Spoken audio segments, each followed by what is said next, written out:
কেমন আছেন আপু? আলহামদুলিল্লাহ ভালো। আপনি কেমন আছেন? যাক ভালো থাকলে ভালো। আপুর কি আগে বিয়ে শাদী হয়েছিল? হ্যাঁ, হয়েছিল। স্বামী থাকে নাকি থাকে না? ডিভোর্স হয়ে গেছে। ডিভোর্স হয়ে গেছে মানে আপনি একজন ডিভোর্সি নারী।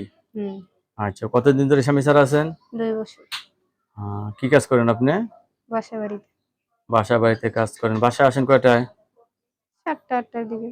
৭টা ৮টা বেজে যায়। রান্না বান্না করতে করতে অনেক সময় লেগে যায় না? হুম, রাত্রে ঘুমান কয়টায়? তো ৯টা-১০টা বেজে যায় আরকি। কথা বলতে পারবে কখন আপনার সাথে? ৯টা পরে আরকি। ৯টার পরে কথা বলতে পারবে না? সারা রাত একা একাই ঘুমান? অবশ্যই স্বামী নাই যেহেতু তো একাই তো থাকতে হবে না? একা ভালো লাগে আপনার থাকতে? ভালো আর মন্দ তো ভাগ্যের ভালো ব্যাপার। না লাগলেও থাকতে হয়, ঠিক না? অবশ্যই। যাই হোক, আমরা দোয়া করি আপনি একজন ভালো একটা ছেলে থেকে বিয়ে বসেন, কারণ একটা নারী একা চলতে পারে না, পারে? না, নারীর জীবনে সবচেয়ে মূল্যবান তার স্বামী, স্বামী তো আপনার নাই না? না।